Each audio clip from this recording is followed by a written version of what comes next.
Hello and welcome to sections 18.1 through 18.5. This is going to be another section looking at the kinetics of a planar rigid body. So we're going to be using work and energy to analyze our forces and accelerations. Well, forces and velocities for a work and energy problem. So for the most part, our equations will stay the same. We'll add a few things to handle the rotation of the body. So we'll look at that in our examples. But we also need to look at forces that do no work. So we have this wheel and it's going to roll. And so we expect if we kind of plot our center of gravity, it's going to kind of follow this line here as it goes out. So if we kind of just take little snapshots, it'll basically roll in a straight line and go out this way. And some of these forces aren't going to contribute to that motion. Namely, the weight and the normal force. So I've circled those. Those act perpendicular to the motion. So if you recall, work is basically force times distance. Well, this force is not in the direction of distance, so therefore these two will do no work. Another class of forces that do no work are frictions that act at instantaneous centers. So while these do, and here I will highlight it, so this guy, so while he does act in parallel to the direction of motion, he's always acting at this point down here, which has zero velocity. So if we, say, drew the body again sometime later, the force itself didn't move up here. It's not up here, it's still down here at this point. It's always at this point down here. It's always seeing zero velocity. And so if there's always zero velocity, therefore that force never sees a displacement. So that's what's going on there. So that one's a little tricky because you would think that it would be doing work because it's in the direction of displacement, or at least opposite the direction of displacement.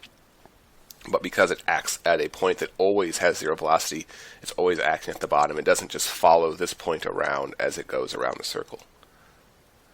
Alright. So now let's move on to example 1. So example 1 is going to introduce us to our new kinetic energy equation. So we have a disk here, and it's rolling on a surface without slipping, and we have some variables. Alright, so we've been asked to find T, which again is for kinetic energy in this book. If you wanted to use K or some other variable, that is completely okay as long as you're consistent. I'm just using the same variables as the book. We've been given that the mass of this is 100 kilograms and that this rolls without slipping, so that means we have an instantaneous center down here. It's also 2 meters in radius and has this angular velocity. We don't really care about angular acceleration because we're doing an energy problem, but we could derive that if we needed to. And I've also gone ahead and captured the mass moment of inertia about a disk. So if you go on the back of your book, so about the z-axis, it's 1/2 mr squared, and if you go about the z-prime axis, which would be the instantaneous center, is 3/2 mr squared. So we're actually going to do two different ways to solve this using each of these. So the kinetic energy, the new generic form, will be 1/2 mass velocity squared. So this is the same thing as we solved for particles, except that this velocity has to be the velocity at the center of gravity. So this handles our translation of the body. We solved that last time with particles. But we also need to add a piece of equation for the rotation. And so this would be 1/2 Ig omega squared. So the mass moment of inertia about the center of gravity. So in this case, this would be 1/2 mr squared for a disk. If it's a different kind of shape, look up the other equation. Alright. The other way that we can solve this is if we have a scenario where we can find a fixed point, so say there's a pin or something, or there's an instantaneous center, then we can rewrite this equation using parallel axis theorem to look like this. T equal to 1/2 I about the instantaneous center, or the pin. You can call this I naught if you like instead.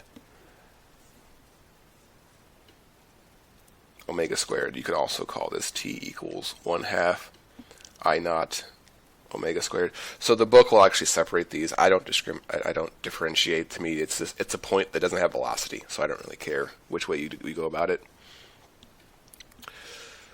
Okay, so we're going to solve each of these. So in this case, we'll use I disk z prime. In this case, we'll use I disk z. We should get the same number with either method. This one's a little bit faster. So over here, T is going to be equal to 1/2. Our mass is 100 kilograms. Our velocity, so to find our velocity, let's redraw our circle real quick. We have an instantaneous center down here. We have the center of gravity. It will have a velocity to the right because I have a rotation this way. And then I have a radius right here. And so there's a relationship that says that V is equal to omega r.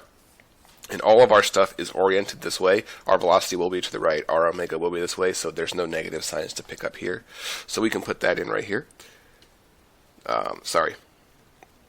Omega r quantity squared. So make sure you square both pieces. And then plus 1/2. So for our mass moment of inertia, we're going to use the z, so through the axle, so through the center of gravity. So that's 1/2 mr squared. And then our omega is 2 and squared. So it doesn't matter if you put this in as positive or negative, but what you should keep in mind is, so this is our kinetic energy, and we want to try to keep our directions the same. So I've assumed that the velocity going to the right is positive, so I should treat any rotations that cause velocity to the right the same way. But again, it won't really matter because we're going to square, so you don't have to worry about signs, which is nice. Same thing with the velocity. So you should just be able to get absolute values without thinking about it. Okay, so let's clean this up. T equals, so 1/2 times 100 is 50. Omega, again, is that 2. Our radius is 2, and we're going to square that. 1/2 times 1/2 is 1/4. And then our mass is 100. Our radius is 2. We're going to square that. And then I have a 4 out here. So when I solve this, I get 50 times 4 squared, which is 16. So that is 800. And then over here, these cancel out, so I just have 100 times 4, which is 400, for a grand total of, let me slide that up for you, for a grand total of 1,200 joules. All right.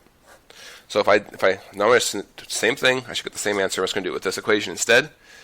T equals 1/2. So instead of using the 1/2 mr squared, I'm going to use the 3/2 mr squared. Because this is about our point with zero velocity, so our instantaneous center. Our mass is 100, so I'm just using this 3/2 mr squared. And then our radius is 2. We square that radius. Alright. And so you'll get 3/4, and that's a 4. And yeah, so if you plug all of this into a calculator, you should find that it's also